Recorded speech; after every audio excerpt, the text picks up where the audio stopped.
Um, you know, they say that Rob is going to take 4 to 6 weeks. I mean, just how optimistic is a 4-week window? And just, what do they tell you about the different things that can happen from that point? Yeah, the main thing is optimistic because the surgery went as well as it could. Obviously the better option, to have the option that he did versus being out the long term. And so you look at that 4 to 6 week window and look at cases in the past and how fast guys have come back. And so he'll hit the ground running pretty much tomorrow and start getting some 2-a-day work in and try to ramp it up from there. And so, like I said, the surgery went well and he had the best case scenario we could be looking for. So guys will step up and hold it down and with the plan of him coming back at some point. Hey, Coach, How you doing, man? Since January, you guys have rolled. Much of it has to do, it seems, with your defense.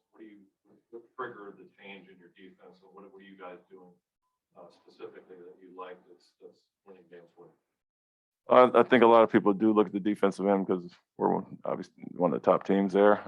That's been pretty solid all year. We got healthy and had our group back for a while and kind of took off from there. But I think what's overlooked at times is the improvement offensively and the steps we took there because defense was always top 5 and now we've gotten to number 1 for a while now. But offensively, we took huge strides from low 20s to top 10, and so that's just as important. And the defense is kind of maintained and took some steps up here and there.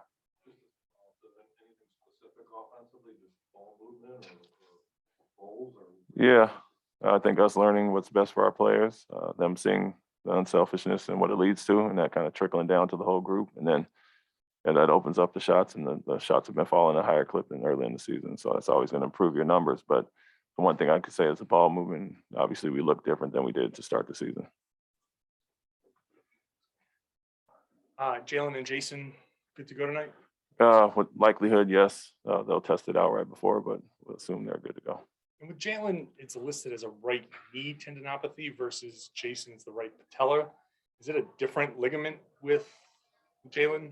I mean, honestly, I couldn't tell you the biggest difference between the tendinopathy and soreness, but the patella is the jumper's knee. Yeah. Is it something different? Is it an MCA? Is it some other part of the knee that's hurting you? I mean, honestly, I couldn't tell you exactly. I know he's dealt with it on and off this year, and that's just some knee soreness. But to get into specifics, I would be lying if I said I knew.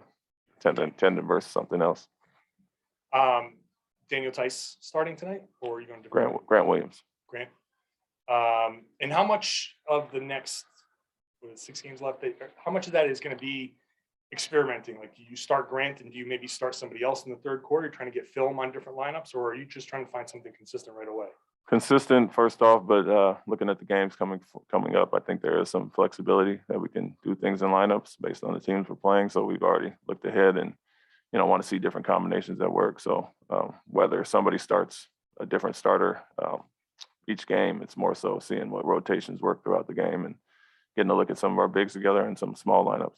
And does missing Rob, does it change your approach now as far as resting guys? How many guys might rest moving forward? I wouldn't say Rob as much. The one thing that we were talking about was getting Daniel and Derek up to speed, and this will obviously increase Daniel's workload and getting them in there, as you saw against Toronto the other night. But what we want to do with Jason, Jalen, and our other guys, it's going to stay the same, and trying to get Aaron some more minutes and whoever the wing is at that night. And so it doesn't change them as much, but it helps Daniel out in the case that we want to see him with other lineups and the minutes he'll get. Obviously, this is a team you could see in the playoffs. We'll see if Rob gets back at some point. But what are you going to need to make up for, and what are the things you're going to be looking for from your guys to make up for Rob's absence when you're obviously facing a team with a really good center and it's just a really good team in general? Like, what are the things you're looking for to see what they're doing? Yeah, who does what well, and I think Al has done both. Daniel can do both, and we've done that at times this year. Different coverages, whether Daniel's switching or playing more traditional, and Grant has at times also. So we feel confident in the three bigs that will kind of spin around and the versatility that they have. And it's not the same as Rob from the shot blocking perspective and all that, but a lot of the similar things that he was doing on and off ball, they're very capable of. Thank you. In terms of the meniscus, obviously there's like the short term, which Robert chose, then there's the long term, like Derrick Rose had that surgery and Wiseman. Was he given two options and just said, I'll do the short term, or was it a team decision, or was the long term even an option?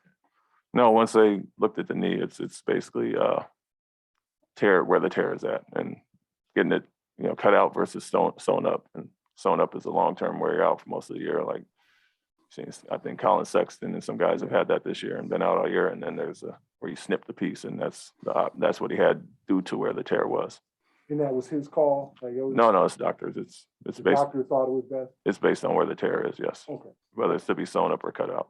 okay. And then Al, will you limit his minutes? I mean, he's good to go? Yeah, he's good. That was Okay, good. will you limit his minutes over the personal issues? Have you got to chat with him? Yeah, so we was obviously a shoot around this morning and we talked about it, but he's good to go. And from a health standpoint, it was never a health issue with him. So we can play him with no restrictions at all. Thank you, Coach. Wrap it up right there. Thank you.